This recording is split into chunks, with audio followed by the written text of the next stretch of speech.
donko aba pa osima dunsia say ya tena sisi na gudi mu nsem ne yere ba entiene wa wonya bre etie na o hwe o Facebook nso no yemo akwaba ane ko Facebook abetuma join feed no ho Facebook no Okuman Radio 97.1 Okuman Radio 97.1 Facebook okwa like page no share na foforo nya bi share na face fa comment fa to aseboko ebeji brand face ya kenkan di amount sanso na YouTube nso no Okuman Radio 97.1 also ko na ko subscribe sanso na Instagram Okuman 971 Instagram Okuman 971 okon so abetima follow Jumedi ne live for ho na ya trust in some many yeshe Odem said ne anopa ana the Ghana Football Association the Premier League Board Ghana League Clubs Association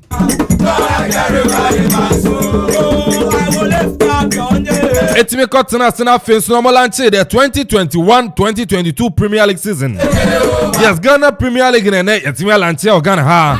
Oko PMO the Ghana Football Association Secretariat. Jumedi enu so etime koso.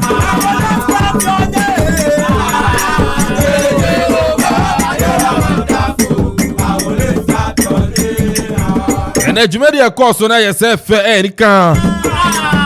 And when you for to my transfer Premier League, you know, come. Can't see a bonnet teacher in Teneno or to me. Hey, get where you win, you're not trauma, Casasa. Then official boy, you saw my Premier League lineage. Born in Tempo Sports Football. Tempo Sports Football. I'm on a Premier League football. So you ever bought our move Division 1 and a man football. No, I'm on a name, so I'm a sponsor. Tempo Sports Football.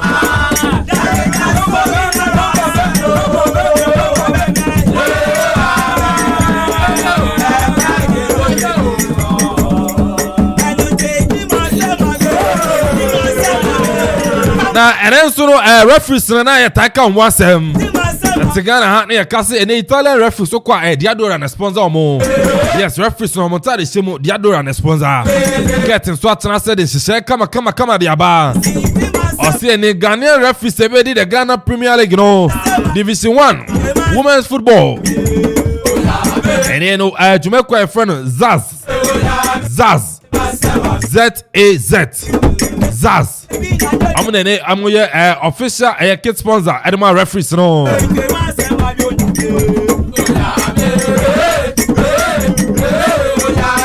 Now we will be saying now your teams no omu win the league na skasa ni anymore. That questions here bisa. And a cat Eddie anu ye Eddie aba our lunch na say. Yes sir free Division 1. Cat say ni obedi nkunim our Division 1 ni mo. Ano ebenya 50,000 Ghana cedis. Hey, car na mi huno. Right asa car. Oh, we need Division 1 I have 50,000 Ghana cedis. 500 million. I say. Car be board Division 1 be board ko home ni adia way ni tutu kwan ko 1 adia 50,000. Oh, it's like na so kura je 10,000 no. So ke ka players na no je 10,000. Hotel be da 20,000. I say 30. Transportation yes say be so be 10,000. 40 feed in my. Someone nya for so be ka na be fie. Hey Ghana ha. Now we need Division 1 I have 50,000 I sign a car peso. Car no apoto car car bus. You say be car maybe a bus ne dia momo. Bus yes bus be 40 seater bus na ke so ne ho. Can always be boa but obenden a car no dey car. Om dey so say kroma car dey betimi aka so o win season na you betimi a cho tofe. But tofe no be yes the dada we keke. Hey kroma ne o. Na no beto sumienu our Division 1 muzo na benya 30,000 Ghana cedis. It is kind of 300 million. Yes, you sir. 300 million here. Na me pia Ghana Premier League. Get what's the winner? Watumana said it na. So last season there na writer. No, because last season was 25 and a this season 25 and a When 250. 250 yeah, it was last season run on 250 yes. Jomunya is say no run on kakra never ban sponsor be am. Sponsor am fan if you. Na me go fam. And now Entering the winner of the Ghana Premier League 2021 and 2022 no nisika ni Jeff Tieni Ghana football when he said that wakoma so winner no ebeje 250,000 Ghana cedis. It is Kano 2.5 billion. And then Sika Ghana Premier League winner and Subenya 250,000 Ghana cedis. 2.5 billion. Abro for you to me Tom player. Na dey kwampoku kura se korokotono and $300,000. $300,000 they say chamuni at this billion bebre. Now second winner no and second prize no and so 150,000 Ghana cedis. 1.5 billion. And I face no third prize no benya 80,000 Ghana cedis. Poligo Kruma audited anya 80,000. Hey. No jury tournament you could winner no je say. You win I just be 3,000 yeah. Go jury get see the proper e dwaye keke 3,000. And no but right at last year local tidbits no dey move ba. E be stand in December come yenu bi wo ho. But e be kwa ma no so na akodi nkomo Congress na na lunch no nia me course wo ho. Na wa ko penchire mu dia ba. Jeff City and here Ghana Premier League no win here about 250,000. 2.5 billion. Kwa we akota mali akoboku ni techima ko bro ni na half man tem ni dia 250. Get it to scan ho. What best sponsors the brand so also nkope. Eh asemu kuruma o.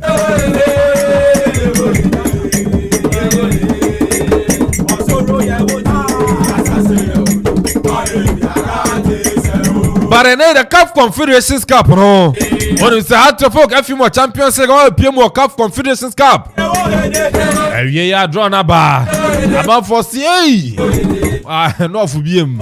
I'm going to win a record. Hard to folk drawn also a bar right about national face on so so. Hard to knit in Benny Abo.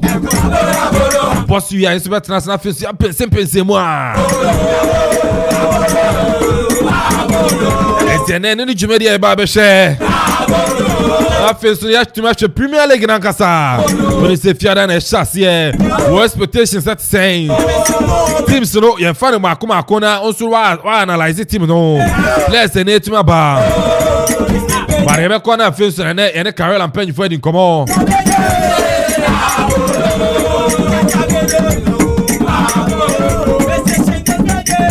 I feel to let my pet. I mean, I bought the Carolina United. I catch it. But I mean, do BBS. I think I produce the rock of Fianso Buffalo. Samson head of sports, and I know Corey Adjaman. Kofi or Corey Adjaman. Or heavy papa. Tuni Amasa. Because she say be better than I can. Samson and Jeff Kufu Boat production. DJ Ziggy Facebook Live no someone yen ko Facebook Jomedi and Chegu I so kwa like page no ayo Command Radio 97.1 or Command Radio 97.1 o like here na wa share na fu friend ya bia share and scan and pa afie so do comment say ato ase YouTube on so Command Radio 97.1 Ziggy make sure say betumi Chegu Sansona DJ Tony Suta me chiri dende. Right Ofia, watana se.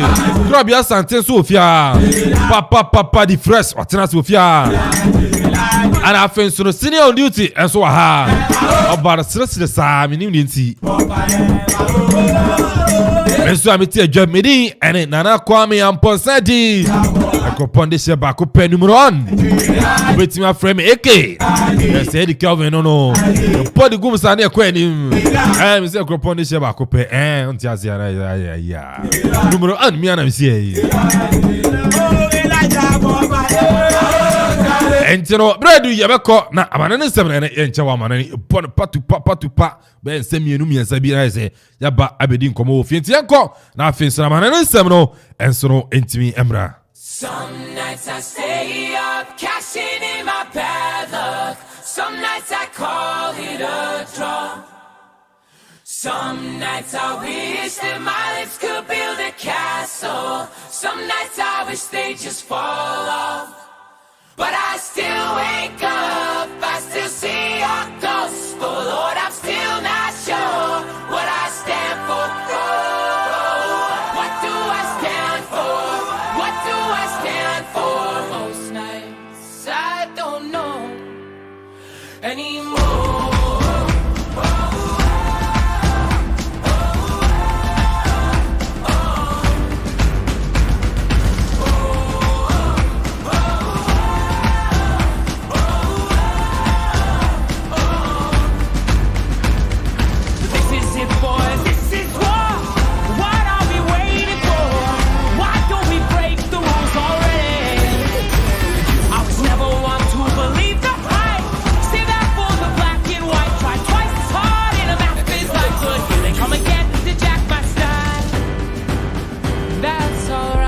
That's alright in Tene Kona Finsuna man and Samno into me and fan tuja and fan mouth Dianum Sene a brother until Transi and I is your body pot to pa Naman and Samno Sono Etimia Pantereki Majima Johnny and I is your Cadia Gumanisa and Sassenso de Bessasia and Sonetimia free the Spanish Premier La Liga when send a match Rako and Sonebetimia Kosua and also Nanya Feria Grow. I was playing Monteson Italian Sierra Sono matches and also a bit to me to join Ako Piemo Italy dia and 4:30 no Spezia etina fie no so etumi ne Genoa enso etimi abona 6:45 no AC Milan betina fie o Giuseppe Meazza San Siro no so ene Torino enso etimi abo we ne match sebeto dwam enso wo Italian Serie A anima yenso no yetumi ere atu yetiefo eni na Germany o dem say DFB Pokal enso ne to dwa German Cup no ene matches ne bi so ebetumi akoso a yere Elma yetiefo ne no Bayern Munich so tina fie 4:30 no ne Schalke 4 enso etimi but here you have here. I better feel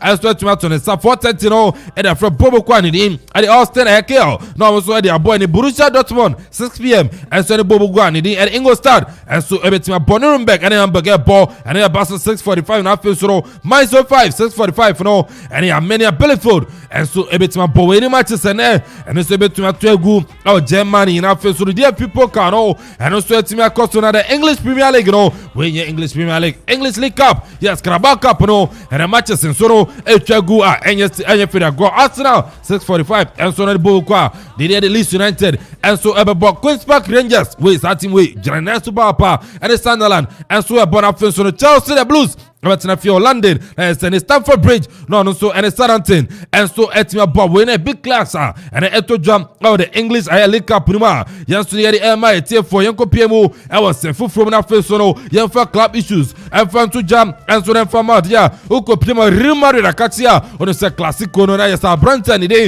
at the Federico Valverde Branton if you bench by PMB Madrid now so Branton to make injury I was giving my name to J Branton so to make Pram a Branton Ben na watch me son a Branton today and so the Federico Valverde and to PMB and from Madrid team ma and also the summer pa ya the two year for na Barcelona team no and also reporting about a Branton the Pedro Gonzalez on the champion midfielder youngster no bono with the ball a Branton to Pra hamstring a Branton etnefio be bosu be mienu a Branton dey and the Pedro Gonzalez and so into me and you Asia kind and from Barcelona team na Erling Haaland injury sensem yegu so di my team for dia Dortmund akate and en yakwa kopie na Branton so team pick injury our name no Dortmund akate Erling Haaland reported by HM right at ye fear na kopim 2022 a Branton dey Erling Haaland into me nyiramu Asia kind be bosu mi ensa no a Branton dey Erling Haaland Borussia Dortmund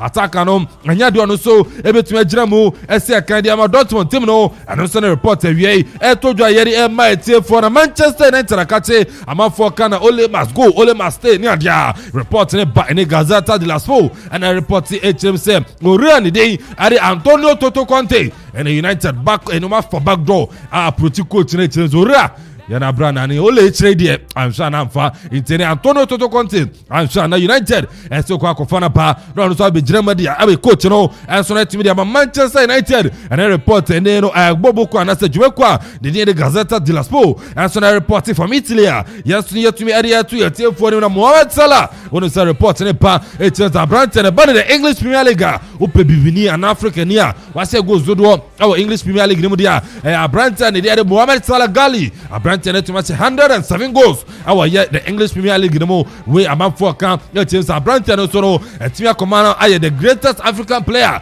our the English Premier League na Sansa Beto Jano right okay Yakubu Aigbeni o chire say munja Sam Rejo Samano fans na mo man Infa na Salah be greatest of all time our English Premier League no Urafi said did drop our hope Abrantia ni dini ya tu rebebo bi ono ankasa Yakubu Aigbeni be bo Edima Everton such as say Anthony Aboamo e bo Edima Leeds United ni adia but one Salah Abrantia ni den part what ma ye English Premier League ma wo so mo bo ni din Santene Yakubu Aigbeni o chere say shep mo kasa Salah African greatest of the English Premier League no ono so ono mo ensara ensoro enyaje and then some Abrantia ni dey Yakubu Aigbeni Nigeria international formerly of Everton ono so na team area to jam just area my for na many 70 no ukopie mo Arsenal katia Mikel Arteta HM say hey onu fi da be coach Arsenal player fan Pierre-Emerick Emiliano Franco Aubameyang ohun ni so player that na Arsenal tienie right and yesterday Arsenal fans no okwa tienie yesem striker no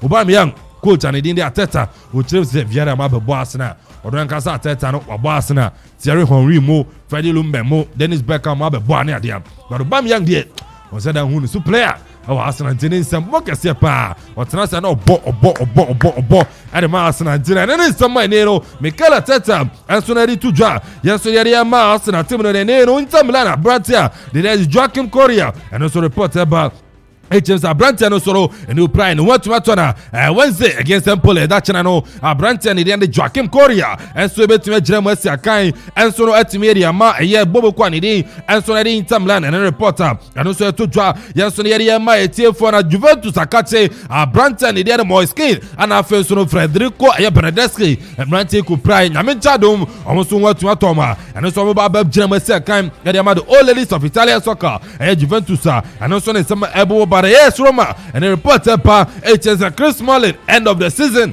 Abrantia no Mourinho Chiruma and Sadam Fa.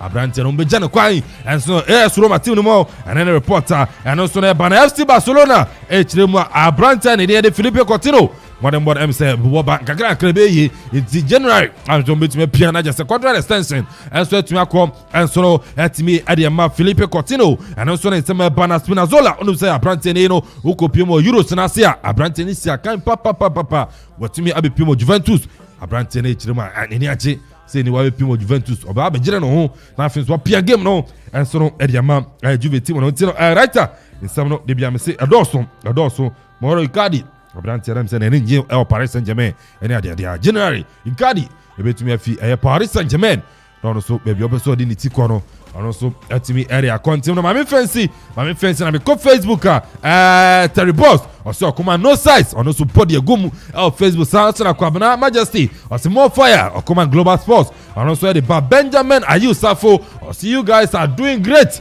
Yes, on so fans na just so the name musa na eneno Obapa Gina Papa B.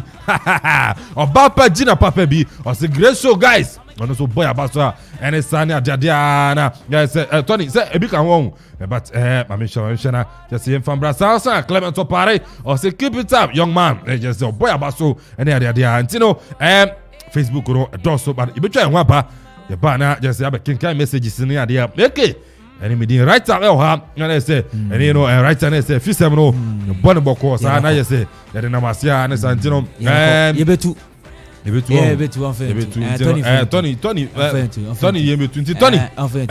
Tony fayetu This is our own, let's cherish our own. Ghana Premier League is back again. I say this is our own, let's cherish our own. Division 1 League is back again.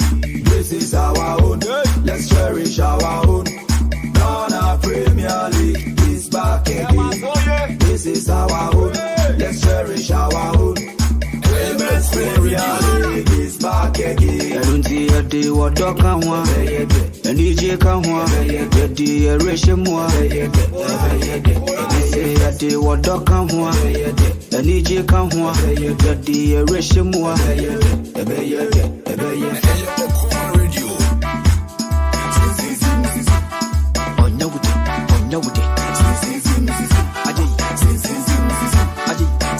Nti we official song yes, of the Ghana Premier League. Heavy. Yes. Last season then yes. You say Kofi come and fashion ambazi anja o man fa nyu bi ambasi. Yes, you know. Ghana Premier League. No. Eto dey be 2. Yanko. Right. Tony fan PM kakrebi man. Tony, yes, me wo say am me dey. Kakrebi. Let's cherish our own. Ghana Premier League is back again. I say this is our own. Let's cherish our own. Division 1 League is back again. This is our own. Let's cherish our own. Ghana Premier League is back again.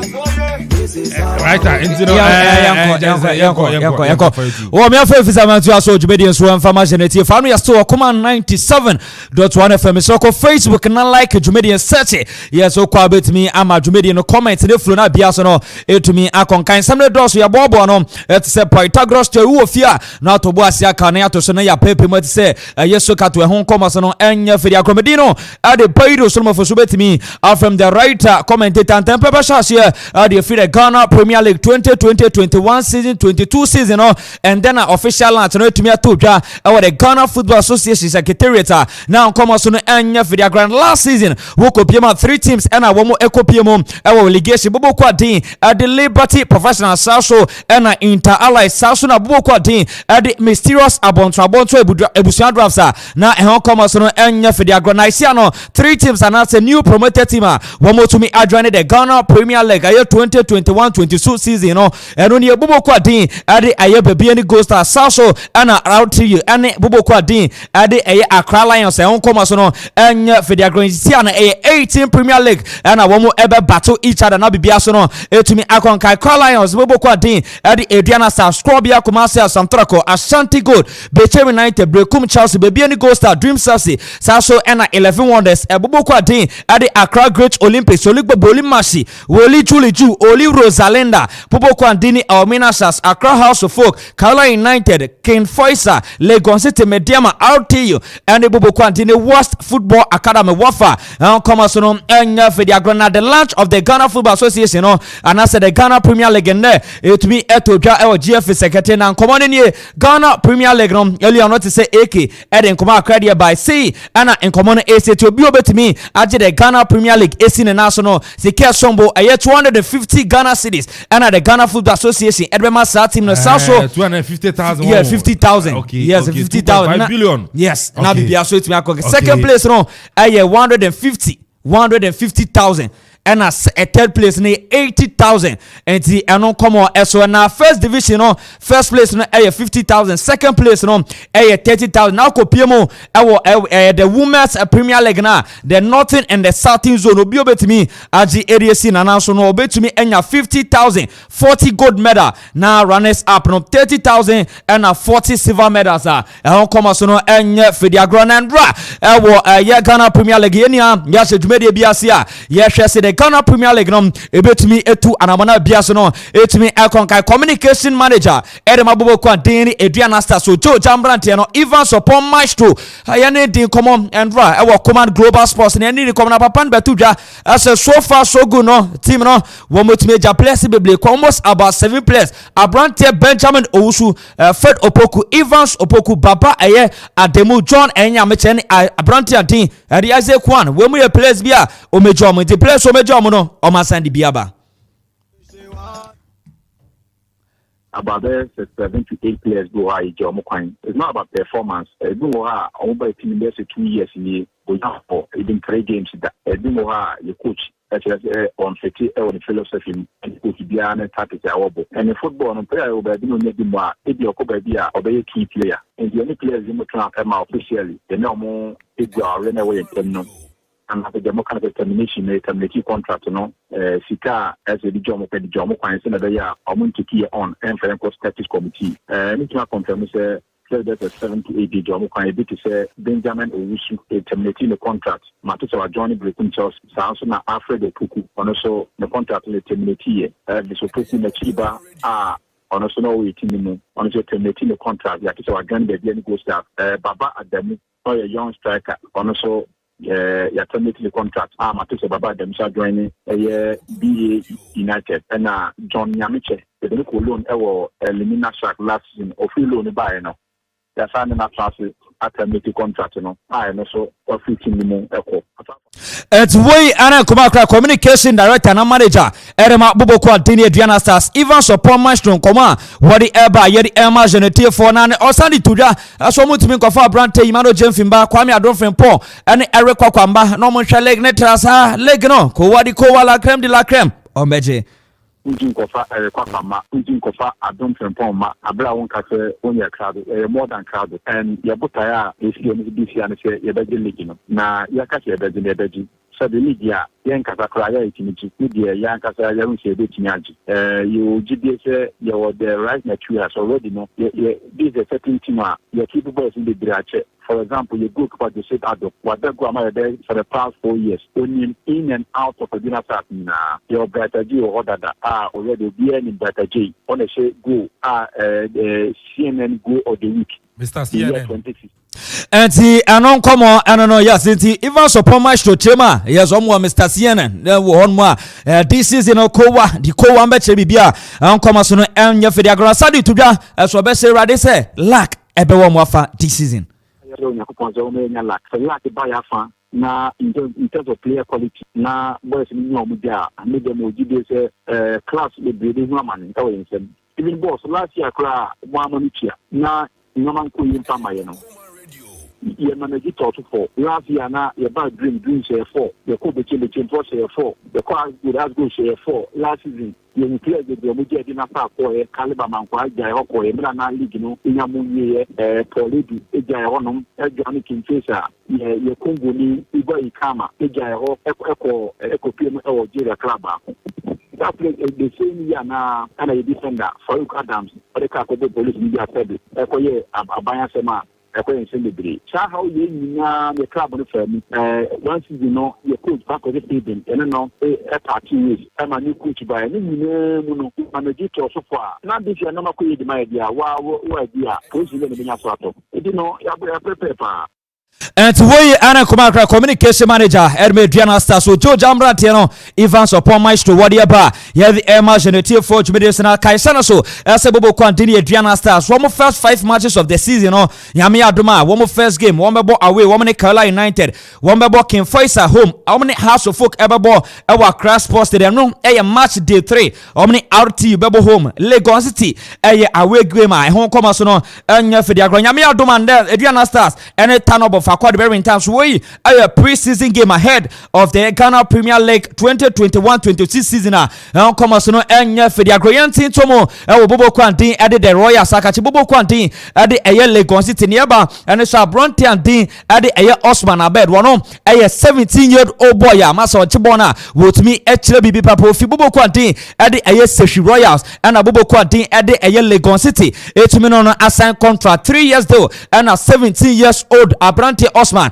eba Japan no abibi aye bibia de amabobo Kwantin edi Lagos City an come so no and enya fedi agroyan tin tomo awo bobo Kwantin Techiman 11 Wonders akache na no ne esanoma porande edi Andrews aye fosu entry wano na ise obe chief executive officer edi amabobo Kwantin edi Techiman 11 Wonders inti no ne Mr. Andrews aye fosu entry new CEO edi amabobo Kwantin edi Techiman 11 Wonders an come so no enya fedi agroyan draw be any Gold Stars me to find Wasama United Corinthians way nene pre-season game and game no eba and no bias and nyanko ba nyamia do mochna Bobo Kwantini Ashgold and be any Gold Stars Saso and a young Apostle 29 for Ghana Premier League Stars no be any Gold Stars womo no yazomu so dogo bi enu abia womo chese bi biaso no ebetumi agonkan wo hodma ho komo so no enya fediagro oye house of folk fan just say be any Gold Stars yes omo ba league na is kakra ba yes kakra ba yes this season no this season no o ma madwen say on pese o ye year sign no no nti leg best start na mbe bo friendly game 29th na start na o mo bo friendly game 29th no o mo bo friendly game bo kwesi ara ombo bo be na 29th na obiera na o bo friendly game e kenye fe enye fe na o start next story ni e Manaf Omar Atufuk yes Atufuk yes player Abdul Omar yes Manaf Omar and no ne aba ndise mpin for dia to ne nim se chale onko Aroras ozi no latest eba no Manaf nkwan Aroras nanya Aroras no fi no ba and onko Aroras abo be 2 seasons nti onko Aroras nti no Kala United are signing a brand new team at the Abdul Karim from Bichem United former Bichem United player nti ano ene yakoma akrebo eba ya the Emma Geneti for ewo Jumedian so na yanti tomo ewo Bobo Kwande ni obo akase Ashanti Gold head coach Orantin at Mr. Ernest Thompson Bapay den kuma akredi aba Mr. Ernest Thompspson Bapay as the Ghana Football Association obesle league ne be shase ya no woman ye bibia kama na yenya sponsors like no yenya sponsors for the league na ma league na yenya to be league trasa Mr. Ernest Thompson your big akra. No, I believe we are expecting very good football from all the teams, devoid of stills here and there, and then any challenges of any kind. We are looking for it. The league should not be without a sponsor. It doesn't go well for our football. We need to get a headline sponsor before maybe other sponsors will come in. And we are appealing and pleading with the powers that be the Ghana Football Association. We should do everything to get the league well organized and then also packaged. Say you're between up brandy and league, so that we can rub shoulders with the South African league, we can rub shoulders with the Egyptian league, the Moroccan leagues, and all that. And so when we do that, we're going to enjoy very good football and a very exciting moment. And we and Kumakra health coach Adam Bobo Kwande your Bokes Ashanti Gold Mr. Ernest Thompson Wadiaba Yadi Emma Geneti for na Krakwa no de betu jasa league no they are ever ready to play in the Ghana Premier League. So we are ready. You know, Ash Gold is one of the biggest teams in Ghana. Say he has the next team I reach me Eddie on to say it is the next biggest team in Ghana, Ashanti Gold. With expectations no so also and say the support business so. I think a lot is being expected from the team this season. Everything that is needed to be done, no. It's been done, and I'm okay. I'm happy being here. So we are only expecting a good time with Ash Gold in the Premier League. And we and Kumakra health coach Erimo Bokes Ashanti Gold Mr. Ernest Thompson Wadiaba Yadi Emma Geneti for Yanti Tomo or the Ghana Football Association Kache Ranting at the Henry Asante Chum one of communication director at the Ghana Football Association Yeni himself last season Bobo Kwande at the Inter Allies and your Bokes Ashanti Gold in terms of the Ghana Premier League the last game Ethiopia Bobo Kwande Ash Gold ebo Inter Allies a canon so ama otumi etimba ko nanu and the beto just say sika bribe on sense na nanu ne atwebe Henry Asante Chum and Mr. Henry and challenge gonna start so far you the verdict between Bobo Kwande and Ash Gold and Inter Allies Ash Gold no woko division 1 Inter Allies no ko division 2 and say the verdict no Henry boy mu kakra Bukwada also on the verdict and I want to repeat say obesha last week for me say omobetna say Canada na opie we brother e twemo unfortunately ya charge na e go FA and let me say I like the conduct of all the people who are with their lawyers players administrators individuals who the lawyers na with their lawyers because investigation started now so by Wednesday that is what we are expecting by Wednesday you behold the initial stage or the stage of the issue. And we Anna Kumakra communication director at Ghana Football. Masa. We be near then kasa. Echina we be near now. And you know yen we be there next year. I saw the verdict. Verdict say Clover there you be there. Then thing say as go the for now LC Dimotina na anything. Say Clover near water. Ya say fishes in we dada. Nti e be any day ni. Onsem na sa. Ani go. Oh back my for me. Saketa kasa. Keta kasa say is 2 years. We and run did 2 years our office.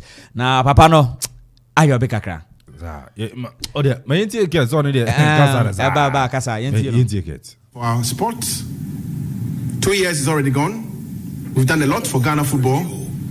2 years ahead of us offers all of us a lot more opportunities to do our best for Ghana football, and we will not renege on our commitment towards the sport. Our intention is to do our maximum for the sport, and I say this all the time, we all have one vision, colleagues. Where we differ is how to navigate the vision, or how to navigate our ideas to the vision that we all share. So the fact that you disagree with my style should not mean you're against me, should not mean I'm against you. The fact that I disagree with your style should not mean I don't love you. We all have one vision, to grow Ghana. Okay. Oh yes. It doesn't mean like Rasta. Professor. It doesn't mean my lifestyle. So the no. Okay, me the communication director and Piero. Nadema Krobia Kumasi Samtrako. David Obinyako. Ha, ayo bia say Montombo ase yakọ Dubai aba. Dubai ni akọ no. I saw more. Haza, I saw more. Yeti David Obinyako.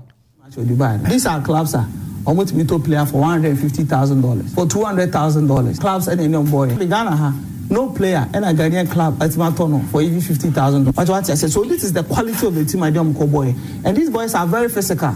Because I'm going to talk a player from outside, I'm going to physique or height, no strength. So they subjected our boys to very physical encounter. First match against Aliyu, and then I said it wasn't. So for us to play, of course, first match we lost, but we created over 7 chances, goal scoring chances. So we started with a striker because if Sadomako had a slight injury, will recover fully. And the second match we used Amankona as a makeshift striker who played very well and even scored. Apart from the team, one good thing about this preseason, any match is a boy and he say, I might identify some small loopholes to be awaiting. For example, a second match here, any third match, any match now we are sliding game management. We have to game management. And last season, I spent on all this. Now, I've won my coach not to mind. I get a very good understanding of the team. Okay, I don't know. David Obinya acquire your be kakra. And I'm for Facebook. Yes, of course Facebook. Go place, no. Yeah, place to go Dubai, no. Yes, go Sigidi ato. Come on. Was there Oma Bomu? Yes, come on. Yes, bet me I say Kromano for the first time you ever ball league team I say has in bida. Why then? Has in bida wa ko Dubai ba ye. Has in bida. Say wa ko Dubai na say dress. Wa ko Dubai na dress no. It really shows former NCC chairman Edmabo Kwandidi Kotoko dem beba no. Krobia Kumasi Santroko chairman K5 ono so ka Dubai no say kakra say muti Kroma ye ko boje ko pre-season with Germany buy. Stone ye ya Dubai ni akono. You see something new. Germany. I don't know if you are the one now. Ko Germany near Shanina. As you have a leg no. Dubai near Queen will be anti-assay. Say I dishia any yokusia. Near Dubai for one yokusia deal. Your born I your bona, your coach is a mere. You don't come on you are more philosophy, you'll be on philosophy, and run up to say Kotokoye Peno. And it's hard you know what's wrong. Wouldn't mean for force. So ne one could give you a soft show, Debbie. Adi aye chira no enu ena oso etu omo boss adi na be 10 matches a menu am ka bibia se wow be hu say yes kotoko bobo ne ye hye no kra wow be dia dance so omo ya adi sa adi na sese kotoko ye penti no omo kosua ye no etinya se ye ko ho ye bobo draw ene emfa ho kra training match. So it's train out. That's Kema K5, former Krobia Kumasi Santrako, NCC chairman, Mohamed Polo, former House of Folk player, Papane Kuma Krediaba. And I see the game plan that Mr. Samuel Bodu use at the match. It says they be, it's not fair. Mohamed Polo, and your big kakra. The plan what they call no watching no nkwala no looking some as novices were failing. Plan within 7 minutes we consider 2 goals. Where plan papa? Who could use 3 strikers were failing so and away match like this. Had their own share idea because the first match. First match obia this own in football. Obia who say it was not a mean game. Omanya easy. It was even in the run of play no goal no buy. They didn't outplay the Moroccans even in Ghana here. It's enough to tell you, to strategize yourself in your home and know that when you go there, it's easy. So you have to just play, only one striker and the rest should be defending so that you can hold on to the ball and come and counter attack. It's as simple as that. Now, uko map space now. Within 7 minutes, I share 2 goals now. And now goals, starting flow. Eh? Anka, Richard, goalkeeper no suzo Anka, how many goals you go now? Now, but a discouraging players. But I hope that they shouldn't discourage. There's still another chance to the competition now, but they should learn. This is where you go your coaching course. And I know the confederation in here draw number House of Folk. Tiri Papa Muofia House Nyamia Duma. One more any bobo quantin Eddie JSS Tiepa JSS. And the of your Juria and Tiano and Como as well. Nyamia Duma House of Folk Bebo first leg. 26th of November. 26th November. House of Folk, any JSS very top. So now second leg, no. That's the name for JSS, yes. JSS for them, but team leader JSS. JSS Swara. Yes, Swala, but once Swala, no, Obi was Swala. Swala is what something that is Algeria. And then JSS.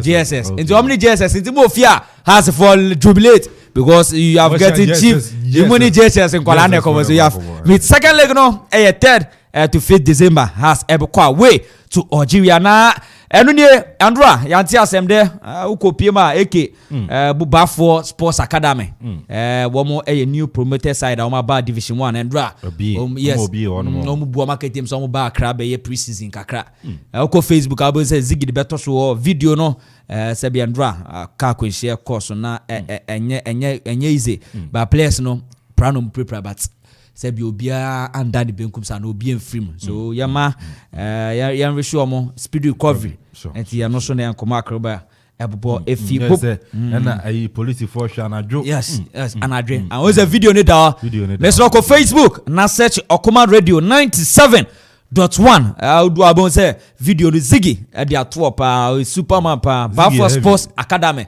as a writer Charlie adede ye ya adede ye bele so boss say you say that be okoko ye ya enti ukwa abon say Bafo Sports Academy and dra abra wo mo eye ye no bibia so etimi akonkan wo enti no ma fensin sam de Dawson ye bo abon say Pythagoras theory wo fia na wonya de seso katwa ho komo so no enya Fedia Grant AK ebe driver from now e go see 3 p.m. enti no this is our own Ghana Premier League no still na ye yaza.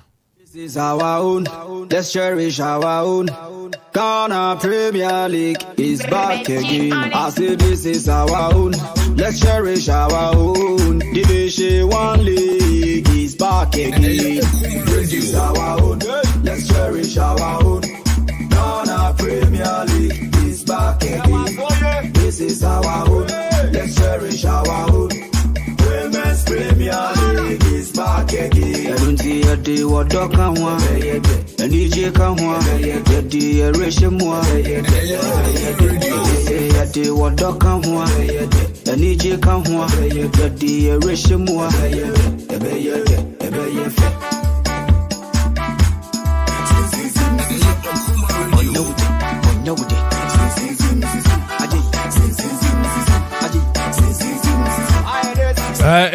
Ghana Premier League, update ni right at the commentator.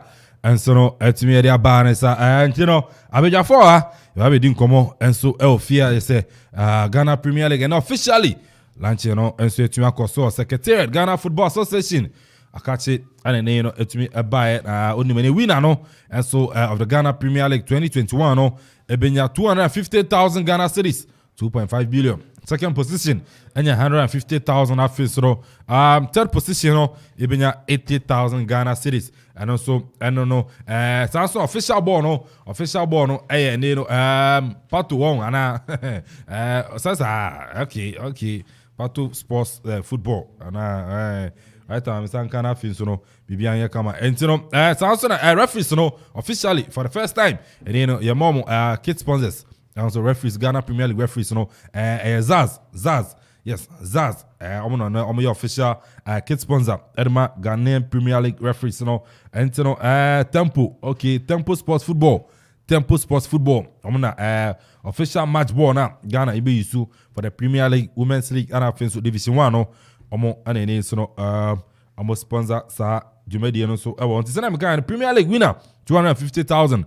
Second team, 150,000. and a third no etimenya 80,000. Division 1 no winner no ebenya 50,000 Ghana cedis.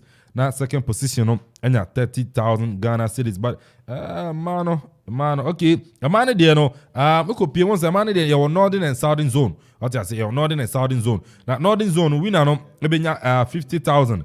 50,000. Winner no ebenya 50,000. Na fin so let man no gold medals na there. Na southern zone so no so no winner no etimenya 50,000. So second runners up and as first runners up second position and so benya 40,000 Ghana cedis both at the northern zone and the southern zone. Inti and then Jumedi no but abenya for of ya Krobia Santia Tenase senior on duty Papa first and I fin so no yes JP and so I want to Facebook up with me at Johnny Jumedi no Command Radio Facebook or Command Radio 97.1 Umbona F tempo JP on bono F bono on the F there into Facebook or Command Radio 97.1 YouTube or Command Radio 97.1 Instagram or Command 971 also with me Johnny or Carla home yes I okay. And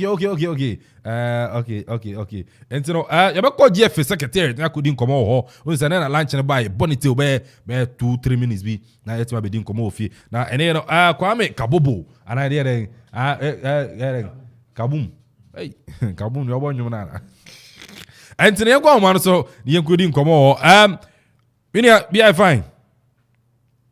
Don't be there come around there. Nyankopo adum bibia kama ofia yemo akwa family okoma 97.1 me so writer the commentator we writer channel Kelvin AK na metie adwam so Jimmy post okay na yemo ni tew and Ghana Football Association juma de be na course wo well Ghana Football Association and headquarters ya Usuno and then and I wait more come say 2021-2022 official launch no and I say peak ceremony I can say pound to ma send a beya if you da me I can't say between Asha here ama ubion say yes Ghana bring back the lab on Juman and I Juma the United Bass or GF headquarters ya Wusu it you besame and just say Juma the Kudi no say a Copa Ghana ball ya Copa on to ma send a beya feed I me Asha can say na mpanyifo ba na omunya akonya ebepiem GFA secretariat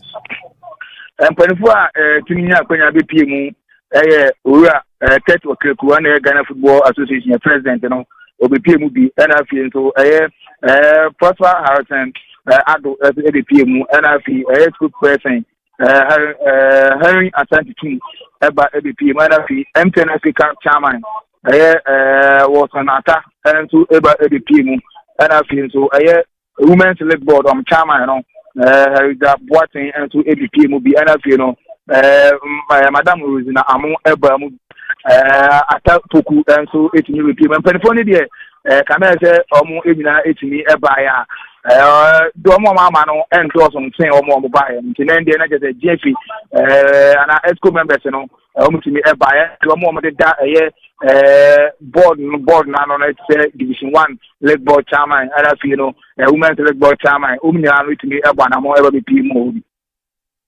na yeka ni pet mbe PM no various clubs no Galka na nka nim say esan komunya report Galka campaign for to me by Premier League Board campaign for to me by Galka Galka campaign for one of the Premier League Board chairman Kudofie no no so want me am PM and so one day obisa me performance man na Galka na fi no Premier League Board chairman no omo na ntimi am PM and me dey so am kwan a moment na ma do mo understand bit ma che say dia ibi NS on quantity and moment na ma wo mo any board chairman and I say o mo 24 hour moment na me team no na me ya odisi no ene no zana F no kan no ene winner agi 250,000 no sasika no mo kan no empanyifo ba no o mo fa ne san well on say last season and I say the just ended season no sikasemo no eba ya no mtisa but you know mkan no ya said anti ehun de bia supporters kaka ba ya no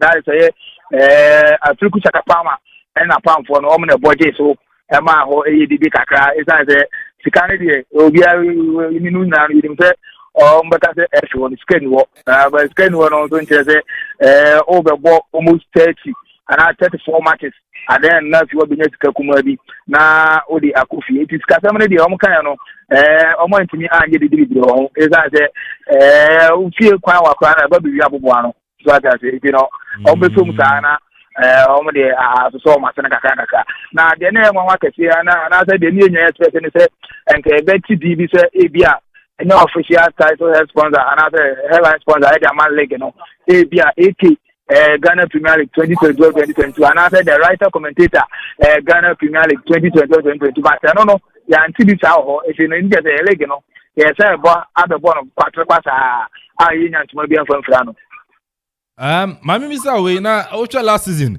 medal Irma had to folk winners of the Ghana Premier League you know na nipa dodo na kaze enshera enso ani this time around medal so no omo kan wasem omo tumi de kire say ne no say na tie ana kiwo dana me sure say bit me kiwo dana because omo ball medal and so omo say do be win no ebenya 250,000 Ghana cedi with 40 gold medals and you know second place you know and 150 Ghana cedi and I say 150 million Ghana cedi with 150,000 yes 150,000 Ghana cedi with 40 medals and you know third place you know and 80,000 Ghana cedi with 40 bronze medals. But so much money, I have medal no and fan a medal we and I feed him in the them and I have Mama Kufi. But only me the quantity you know say 40 for each team or between me from first, second, third, you know, I have 40 medals each.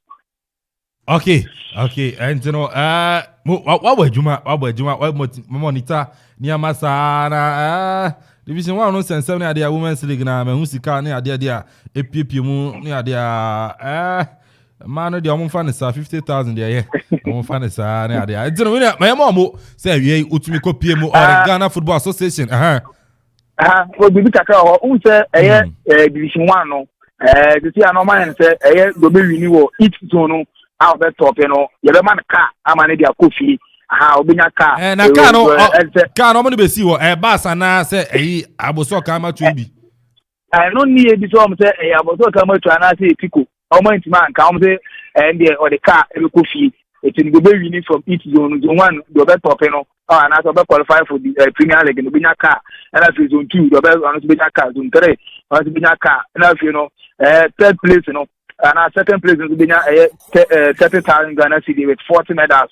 And I feel also the Kofi and women's league, you know, and also Omo and say on the 20 teams, you know, in on the 20 balls. Now if you are mom, Singard, Eddie, Ako, and I feel Lumavu post a bit more and I feel Jesse Backs and marketing to be on the mom. I'm saying I had my Thursday, Omobra JF headquarters. Now Omobra MG Mfa Enko Efi. And no, I set official kit sponsor and you know Omoba share referees you know enter there no each referee there no ebenya atade no miensa and I feel you know line 1 and 2 to benya miensa company no if Switzerland from Uzat and no opinion or you see you know Audu Bashiru ano see with Uzat and you know Omoba share referees you know enter there and I feel match day ball no and I say boy the match and I can see a tempo sports official sponsor almost need almost my boss and the abo almost Switzerland and also Duma Kesi I can say Kets and then pound for me and so I and then just say Jumano and one or move on now see you know Edema Tempo no Alasa Muntala on who new beginner more how many GF in a sign 3-year contract it is a 2021 no 2024 season you know and I just no contract in the editing. Okay, as a referee, so no 3. Obia justice means. Obia justice means. Oh, okay. Daniela, you know, we say Daniela is between our customizing the deal because we to customizing the deal 2020-2021 season. You know, a good referee attire the chief. Everybody, you know, we are between my tie the same thing and also and so you cry. All the man in there watching or we go actually. Yanka because yeah, Rafi, ono you kunya say no tase just see a be dey di match. You know. Be dey di match. I do shell box and no senior na di you know.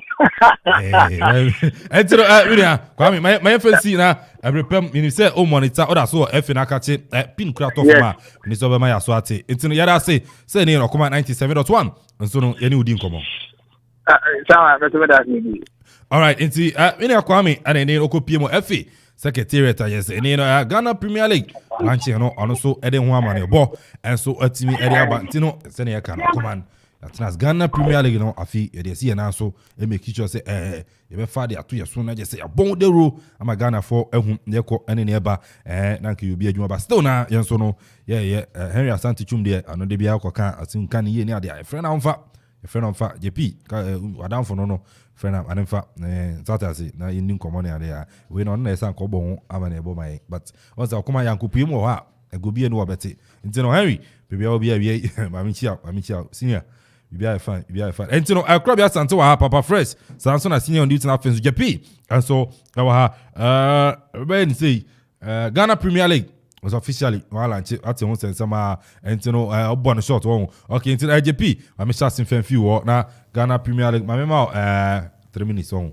na Ghana Premier League official launch no also can answer aka yeah michia wetifo na menkase ni a pay na ba ole no encho ibenya akọ intino ya na me come nko to over 5 years intino say me say that kind na enye no but me buy no me yes some prediction me can say the next 7 matches na die anyone no say if or you good e be show say if or you bad to say na me can so e be show because there was no way out and gradually no and that so let's go the Ghana fantastic Premier League Oshe young Premier League yeah say a clear say akonanim in kakran graffiti bribi bekane the problem we have when they say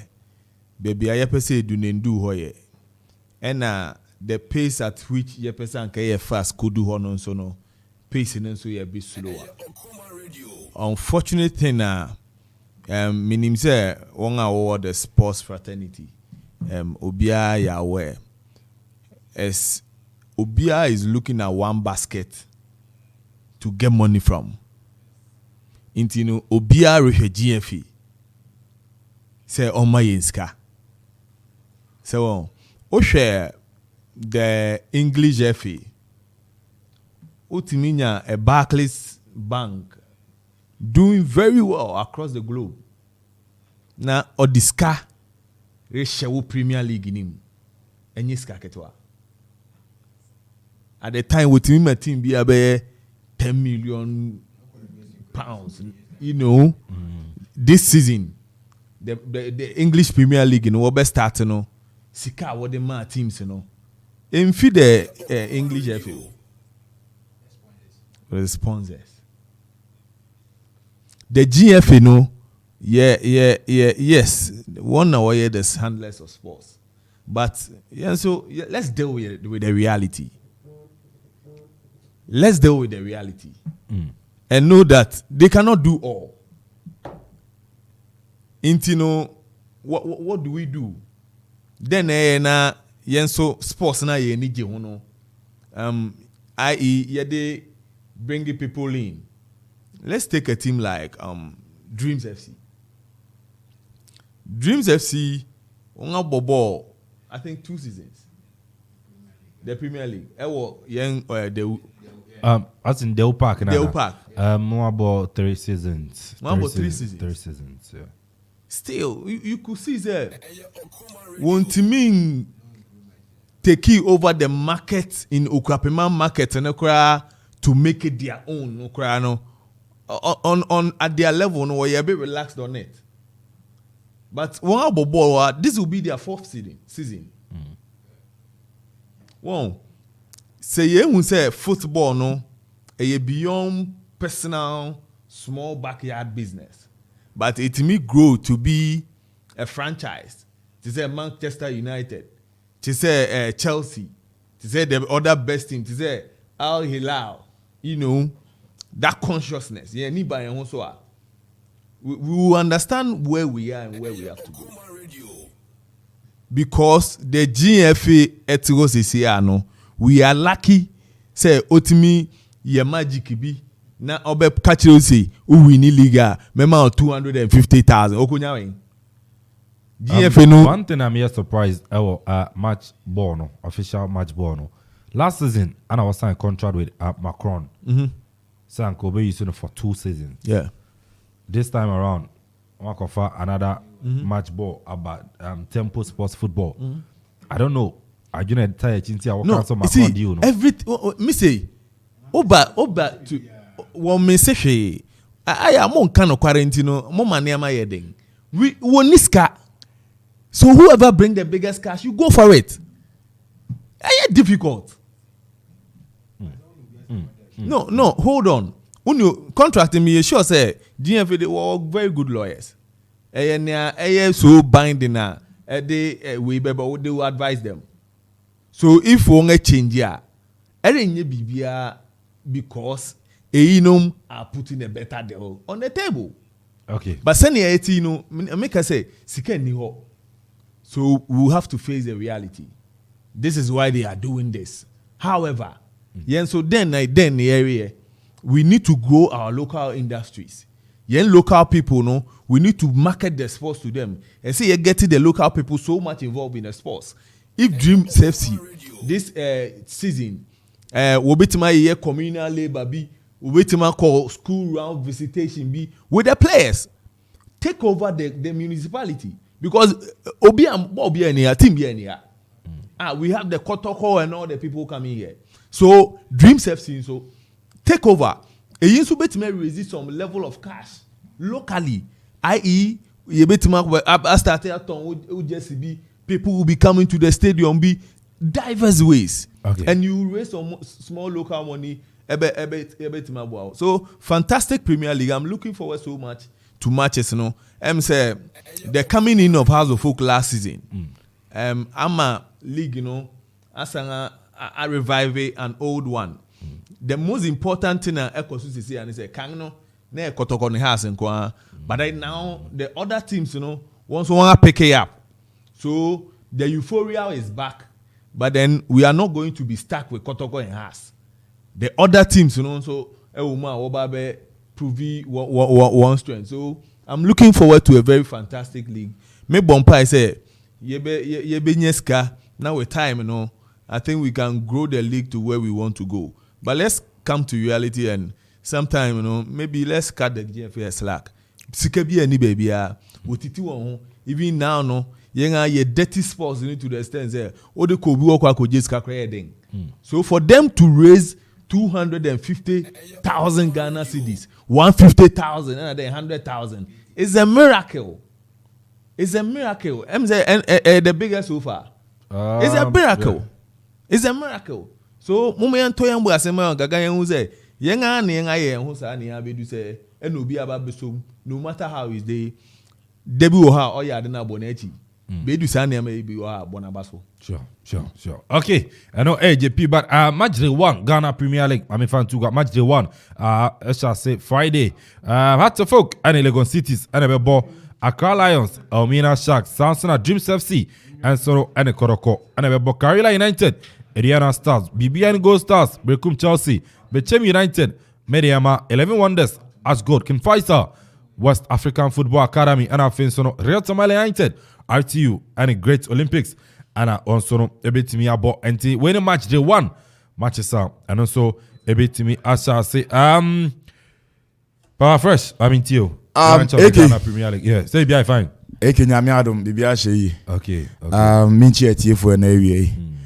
But okay, your league no, you can't say I can't want some idea be sign.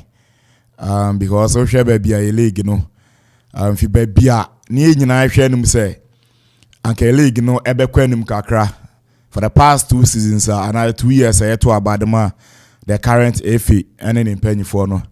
But I think say still no you know who send your money be a womb.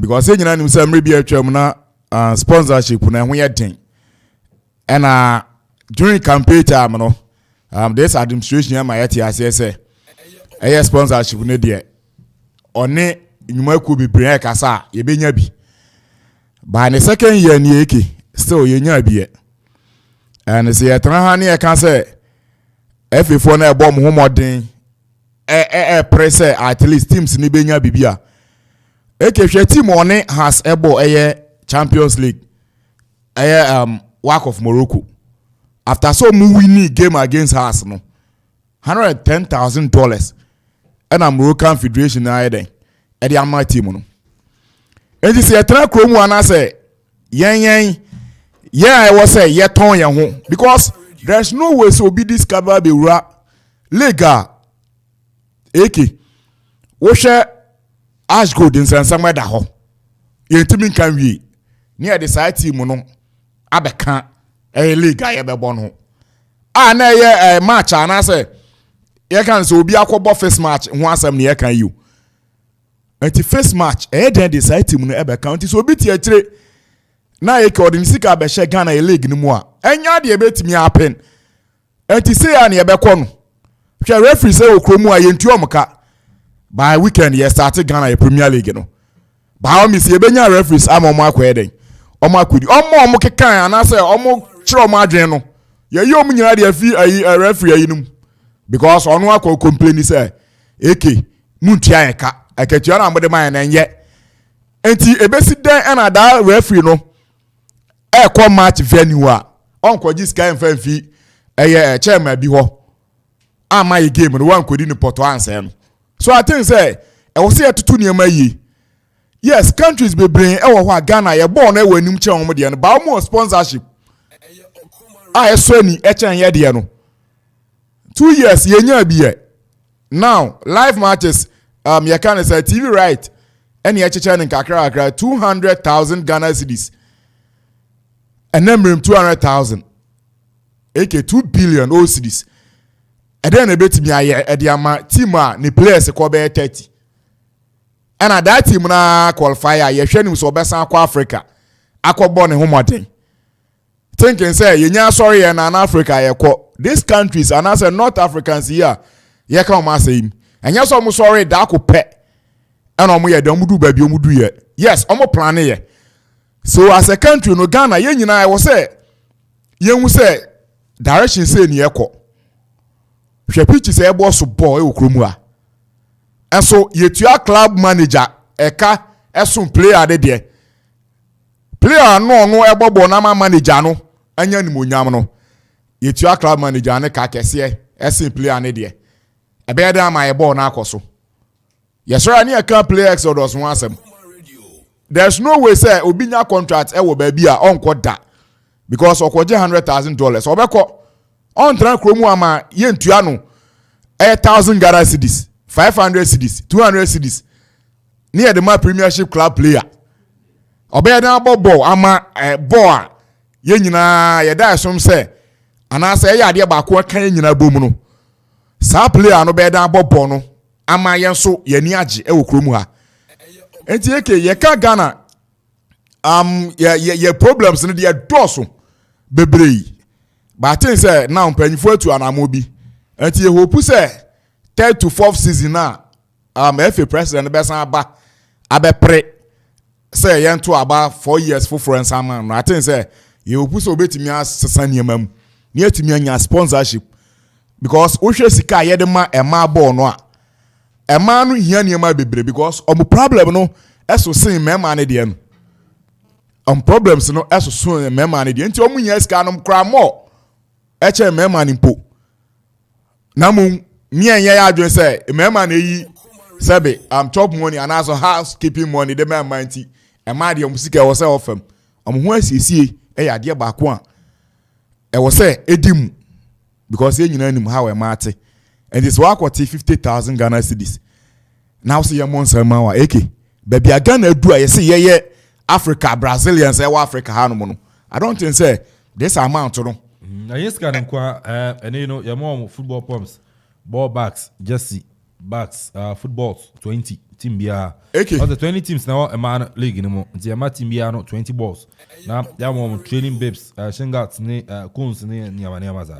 Okay, nyame kan say eno ye boss no. Say teams na is come provide more. Yes, mama cho. Okay, teams na say provide. Yes, this is a country okay.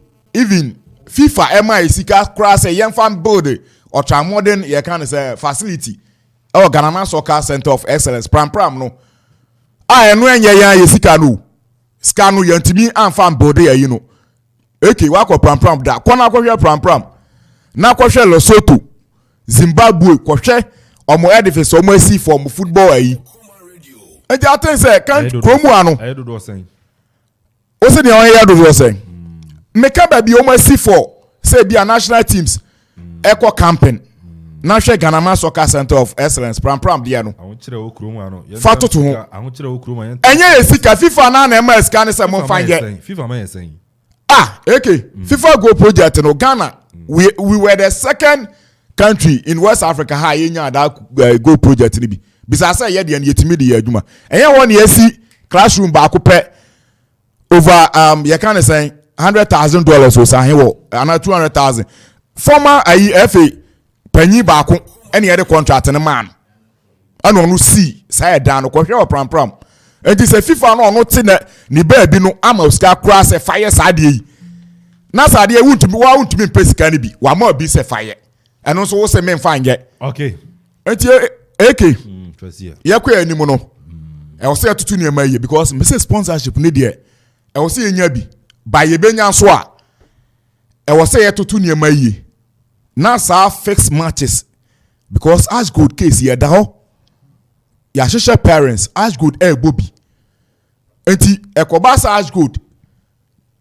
And you already in a minute into it that say there's no way some be as good here. Who come any predetermined will be a contempt. Oh, they are media American. Me media okay media. Oh dear. Me media. Okay. Say near see there there's no way some be as good there fi. Because Bibia say be a first match in near to Juventus. E Dimoti omo de omo ko yi. E betime Dimoti as go na yakoshe third best yes. Another best team out division. Yes, but when ye case when ye case say ochina na verdict na beba. Ochina aden entisi e betime ya ne sa. Aden ne antwan start league no. Asa na ochina aye ochina yawada. Aye be start league no Friday. Ochina ukwada. Ukwada. Ochina ukwada. Aye be start league no Friday. Ochina na be ko road. No, okay. I think say FA president. FA president no. Ye to Obama say. Okay. Nyema na enko yie no. Ambesesam. Okay. Then nyema enko yie. Okay. Ba ne enwi dia 2 years no.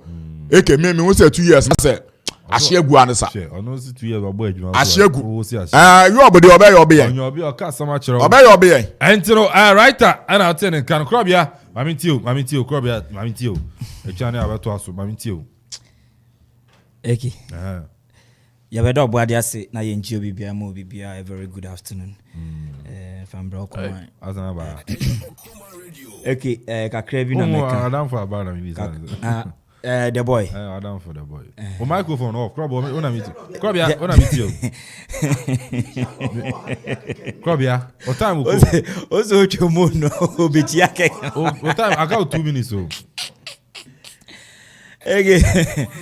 Okay.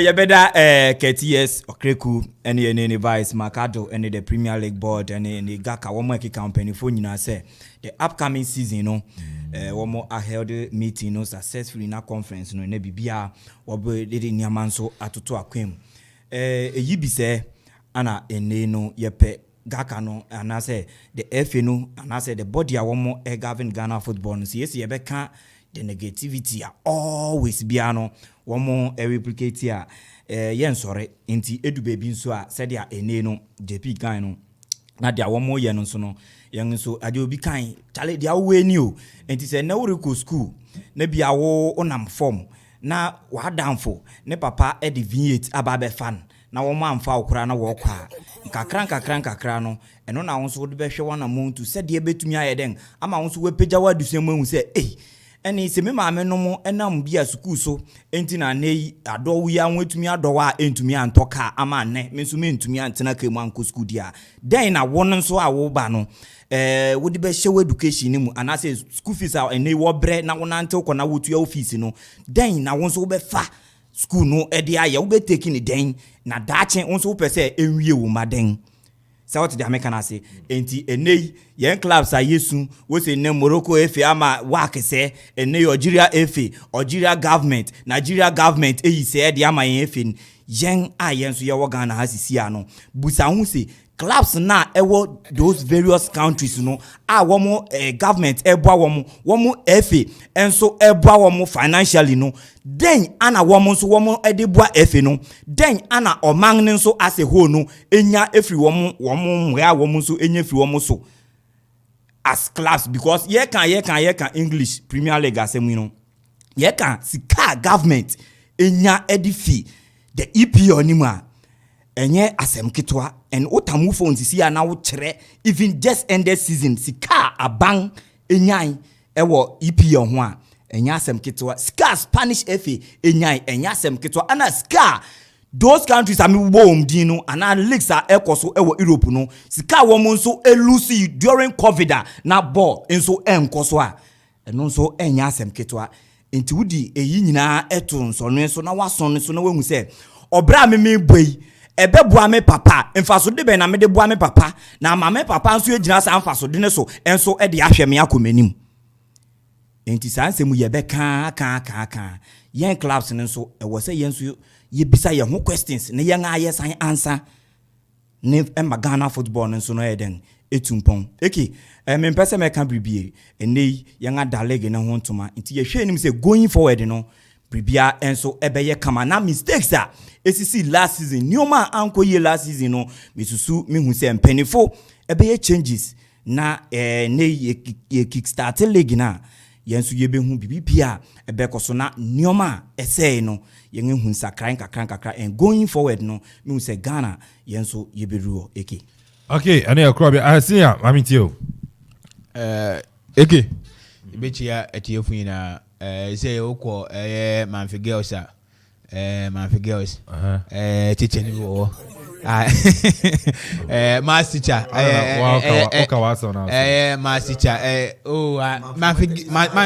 Manfi Girls Methodist yes Magis no Magis Manfi Girls say Manfi Krumo me ana David want to follow missy teacher na yanko missy Magis uduwa mass teacher Mr. Bekon otiam otia obia o se otia ntem bia no tie enti no o me na wete ne ye mo na make mass na me nkan wi na mo so because me woni ndi obi kana so nkan wi na mo ti mo so kawasem otia Mr. Bekon Methodist girls and Methodist girls na mo do Manfi Girls and na your friend Mr. Bekon Mr. Bekon heavy mass teacher Mr. Bekon mass teacher mass teacher okay heavy pa Mr. Bekon onope na abichia no onope okay ana ncha won which ya won house mistress senior house mistress na you definitely ding rabi o rabi mi we fini but en hunya se mebo ni di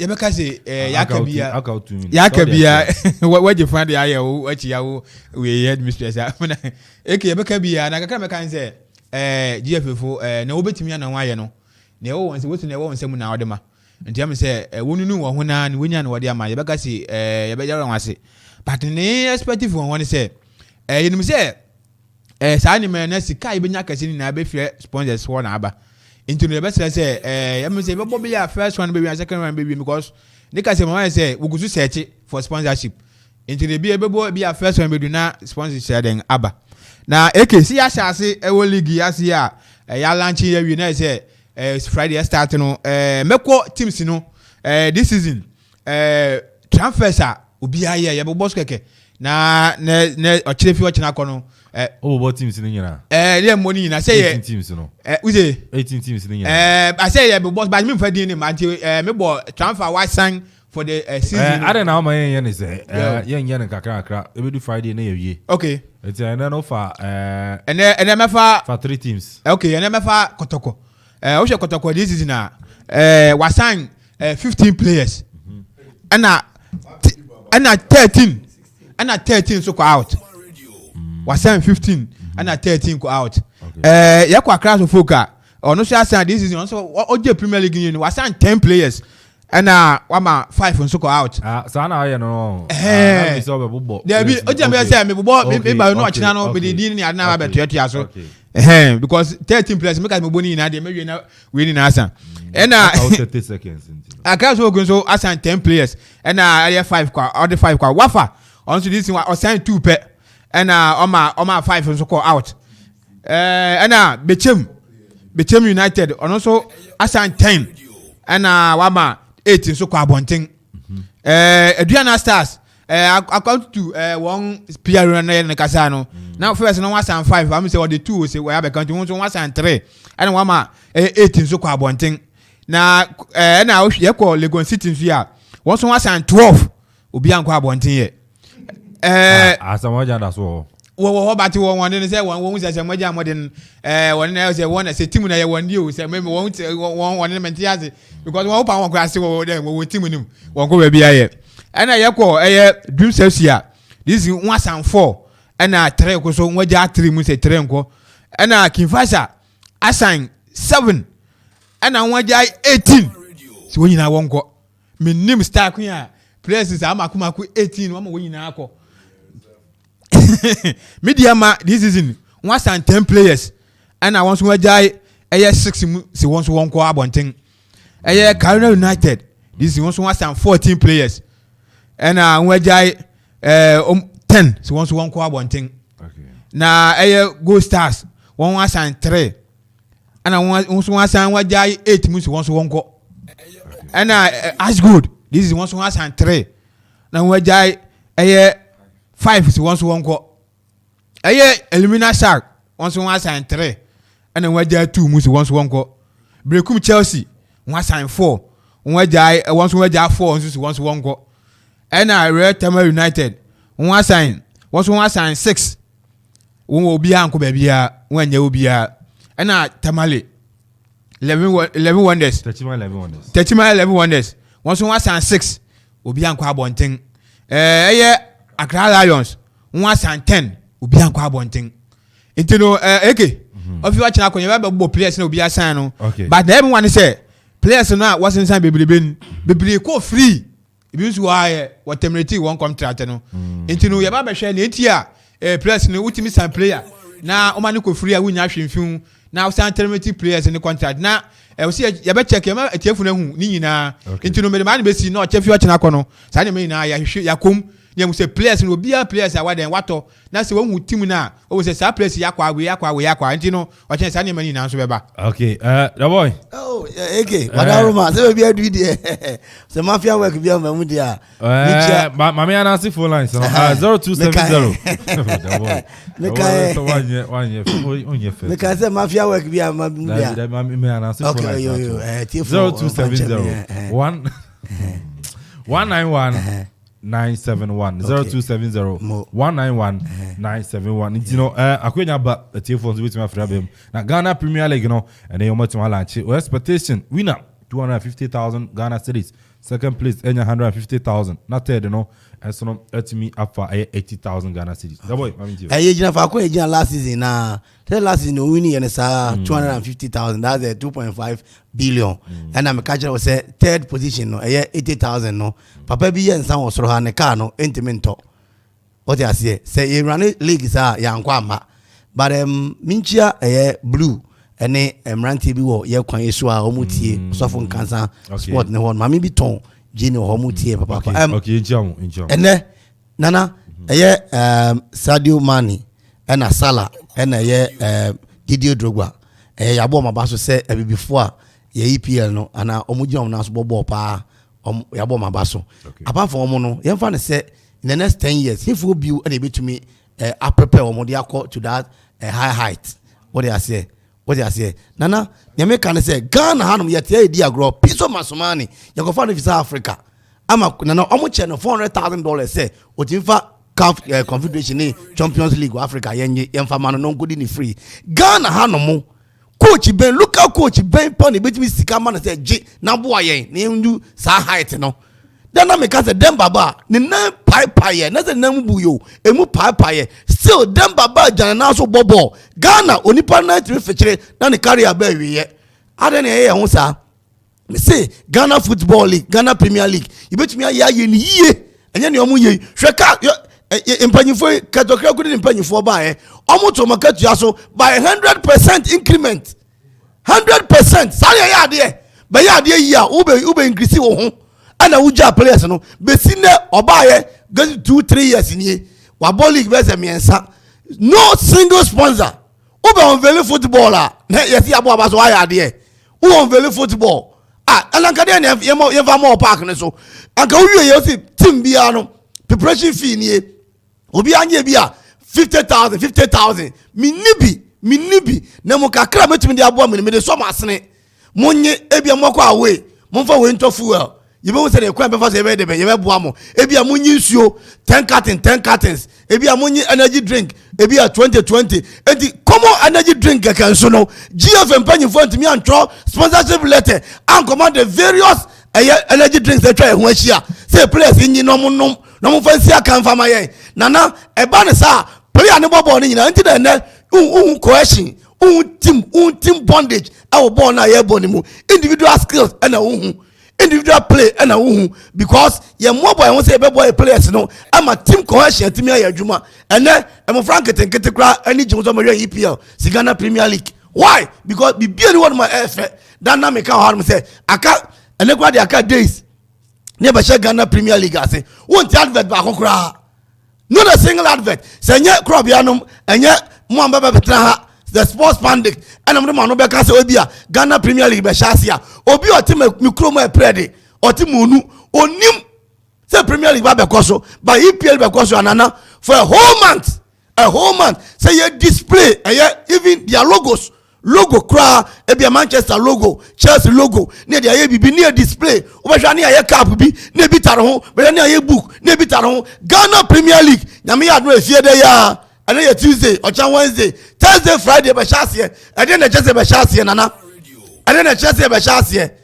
What does here? Yes, Mumra, Mumaja accreditation. And I'm a boy. Common accreditation, Kaka, get a move for car crying. You're paying for patch, yes, one would name the sports pandit and now sports presenters. I bet me able to tell mama say G obaji omwodi akachi nduka na ewo ara osemo with accreditation no enu na mo ba out say obi answer me details abeko awiye echina nana enti so obi wo wasa radio station heaven FM oni network ne ade a so ntumi submitting je faka fi eba enkran nana heaven FM won ba bi ya she ukwa wasa gropon aka akra wadum ya fra bebi ebo ho se fan na wona heaven FM ehye na network ho den ho papa etani pa no obesi ne ate ne yekoso o de ase enti nana ye mpanyimfo no omo na mutima ba obe na omo se omo ni football mu ya se katokraku wasua football akosua bu Liverpool ya se wo Liverpool the Manchester United for university say ne run football sa na mo run football na nkoma ye president omo mo ma ne nyefe. The boy, my mentor in few. Woke up Facebook. Gary, and I said, great son. I say, keep it up. Sounds not be strong. And I say, keep it up. Keep it updated. AK. And also, at me, I didn't know about sounds not Prince Kwachi. I say, okay, good afternoon. You guys are doing great work. Keep it up. And also about our friends to Kwesikata. I say, okay, more fire. And also, at me, I didn't know about and you know also bet me yes sorry with me the about Facebook sounds on fra 0270 191 971 0270 191 971 but I'm comfort Acro Farms and I say hey that's not what join any idea then Acro Farms now there too but only say the boy only say 30th yeah ko I should say na je say ojurano yeso yetumi area ba ojura kura ya advert na Ghana Premier League asemo entino ojurai ya kwere na say ashura so ojurano enso area ba until when a strategic planning committee and they ashura say street carnival eba je say ene no raskuku and ene ebom puom and ene no ebom na say ashura so ojurano yeso yetumi area ba 30th of October 2021 okuman ene ye kwako Tietu na yese atam studio ni nyina akɔpiem ahyɛda ase na afei nso no yɛne strategic planning committee atumi atena na afei nso no ahyɛda ase street carnival no ɛnso atumi aba so na ɛne anwomtofo a ɛba no ɛnie raskuku puom sana kan no etuatua saa nso na ɛnie no kimabro ɔno nso ɛbɛba ken ɛhyɛ wɔ saa nso na ɔkyerɛfoɔ ɛnso ɛbɛba ɔkyerɛfoɔ kwadwo ɛba atamuda yɛn atamuda yi ɔno nso egyina mu dindindindindindin ɛnya feriagɔ ana afei nso de fɛfɛ ana de boy defi defi saa na yɛatwerɛ no no defi mimi hu defi na ma ana striker na one share goal no Sankoma champion striker no about 2 matches but more target back o say ha second na counter enti no Sankoma na ba ana afei nso no I say go play be ko fan ba Musa Adingra ono that is good boy enti no atati afro yeshia awa assurance na afei nso no street carnival na tema ba 7 p.m. sharp na nyina ye fie ha nyina ye ko da say yako jiremu awa assurance street carnival no enye easy pa get no be boys nso ye gyina na DJs na omu pie mu adwumadi na se ni ene DJ vibes no ye frɛ no the untouchable ro sakana wanya enwumu asem DJ vibes etuatua sanso na champion DJ Tony ono nso no the love selector eba no donyum ye fantum na no dofo ndia sa Tony heavy owen wayera sanso na ne no DJ Donzi nso no eba na high life pa dia o pa high life papa etia eno DJ Donzi omunya tuatua na fe nso no ahwa so dwanom nso no etumi aba na MC so no eni na Kwame Perry the finest nso be ginam nso heavy sanso na champion the boy nso ginam the boy they are juju when you show me ujinam sanso mangasa bijam ose ujam de nice sasa won sam kwa yi no BBS te makos ya also entri enya tuatua na fe soro asore ase ojura no street carnival no on the 30th yenso yatimi area ba sponsors ni media sponsors Okuman 97.1 radio ejinam ana fe powered by a strategic planning committee and ni ye no maka yentoma bo ano a ojura assurance street carnival no enso no yare eba ope dwumadie hu nkyerɛkyerɛ mu bia anase information bia obetima frɛ 0247 455 306 0247 455 306 anase 0540 908 700 0540 908 700 na fin so no on the 30th no yenya nkopie mu ahwerase na street carnival no yenso no yentimi emfambra ana so no oze na amafo network amafo network so atiko eko Tony Beshe na yenya yina yenhwe sounds on no the leadership of Equiapem Mountains Cluster of Compassion International Ghana. The leadership of Equiapem Mountains Cluster of Compassion International Ghana. And I'm saying fan to him HSA. The cluster launching environment and sanitation initiative. Say no you work Equiapem ya ka ye ho abom. That just say di empotem ni esisi empotem. That is empotem ate na yefeno. And the leadership of Equiapem Mountains Cluster of Compassion International Ghana. And this is Jumedi ba. Na Jumedi ni tie ebesha se yawade ya 28th of October. Ana sa dwumadi no ehya se onum se onipa bia na mpotem ntia yade na edeba tesi etumi ma mpotem ate ntin sa nkronkro wa Equiapem nyina na yaka enwa bom yata se biru ne ekropon ekabom edu krom ni de ekabom manfini amono kabom ne sisi mpotem na on the 28th no yawada ana de sa dwumadi ne ba na dwumadi edin da so ana team no promoting a sustainable environment, a collective responsibility for all. Just as here, promoting a sustainable environment, a collective responsibility for all. So as here, nteno say ye boa na ya hwe na impotem ate no ye nyina ya sade say ate ye nyina ya sade say be kai nwabum na fe ya boa ama impotem enso ya den etumi ate nteno the leadership and I'm paying for that Equiapem Mountains Cluster of Compassion International Ghana and a boa na dwumadi asha 28 yawade ya October na dwumadi no so etimi ahyehye so a yenya boa na afenso ya mayempotem enso no etimi ati na empanyifo beba satase kuku dam ewe Equiapem ha ebeba omo nkran no fi Equiapem ha no omunya beba na afenso no yetumi ade dwumadi no enso no etimi ahyehye so ntini yato nsa ede afro bibia o Equiapem ha so mra no omeboai na afenso dwumadi enso no entimi enkoso na openchichemu a obetima frɛ 0243 105 069 0243 105 069 and that's 0207 777 3850 0207 777 3850 and that's 0202 642 511 0202 642 511 or say come one come on na just nya yemra na fin so dwumadi into entumi emfa hyehyɛ so entino yɛkɔ the boy o bibi abeka nana sɛ na meka no yɛnya ade ma ɛnyɛ fɛ I think sɛ wohwɛ owura ketokraku na Dreams FC bɔ wɔ daw yɛsɛ ɛnɛ daw hɔ nte ɛhɔ no mo nyɛ entino wɔn mfa mo ni nkyerɛ nkran na wo panyin a woda ade na no no sɛ ofie hɔ no hɔ nte a nkran de wɔte so ya dey here good but ono no kofa ba emma say say him say had my way yenwura opoku benson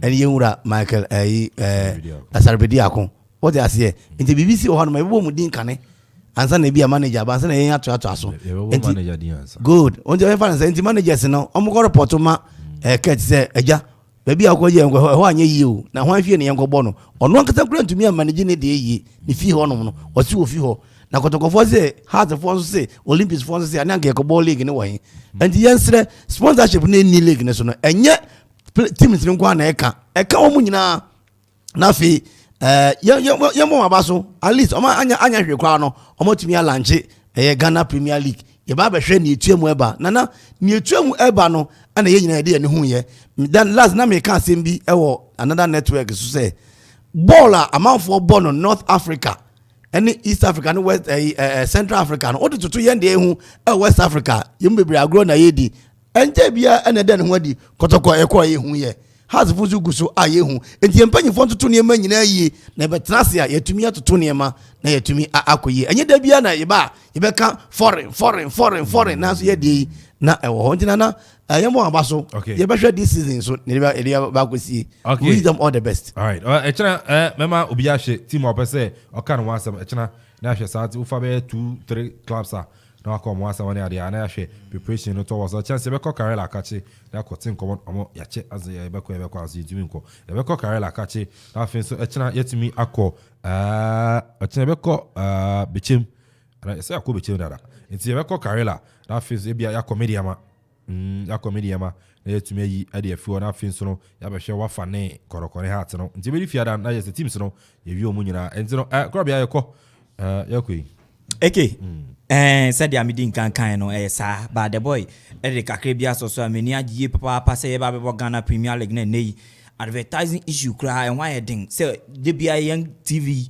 na eda ubeko bi hwe TV3 telenovela obi hwe GTV obi hwe Metro obi hwe ha na nka Ghana Premier League no ubeko tena wo TV3 honen wo hwa na GPO next week matches are about fixtures no one more the abene nam so ba Ghana League na nka san ye nim when and where one mo be commence se what I say ntanka ye hwe sa nyoma we nyina na mamofra na eba no so because then Europe na je wo asum dodo ntanka wo hu da wo se wo be Ghana Premier League hwe player we hina o papa be hu abofra na nei wonim Ghana players even young aye wa ha kra ye find it very difficult say ye be hu clubs na say players na wo mo various clubs no din anye ha sen kotoko ya din so other clubs no be hu nti nam say ma me fa no ya FN de by accreditation no opese otumi apply for the accreditation. Okay. I say Ghana Football Association is pleased to announce that application for media accreditation for the I'm confused. Actually 2020-2021. I'm confused.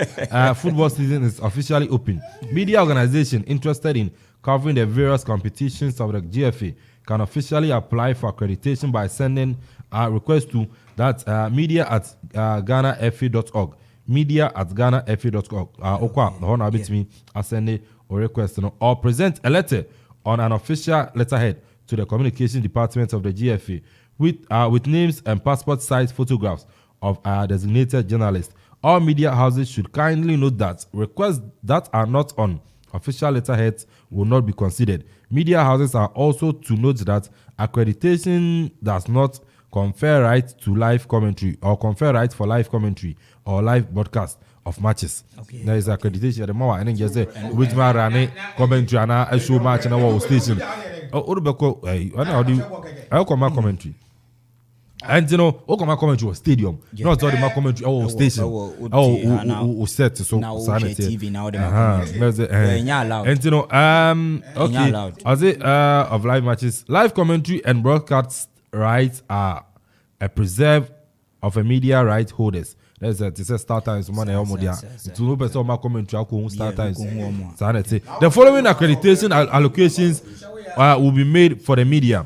TV stations, 5 journalists per media house. Radio station, 5 journalists per media house. Print and online, 3 journalists per media house. Photo journalists should be indicated. All right. The accreditation process begins immediately and will be closed at 5 p.m. on Wednesday, October 27, 2021. And you know, I don't know. Ege. You know. Ege. Time na so. Kaka be kan say na me nua di boy ne ye Robbie Arikan. Efa advertise be ye advert ni ade. But problem ye won say yen league na nkasa ye bo no. Yen sponsor no sponsor ye TV right no. Start times. Ni pe nyina na wo. Na enti no person your commentary na bi. Na me tell say. Oh yes. Say na who's na ko expect say na ka we so TV3 we call Mass TV we call we na ka advert ni dey etwagu.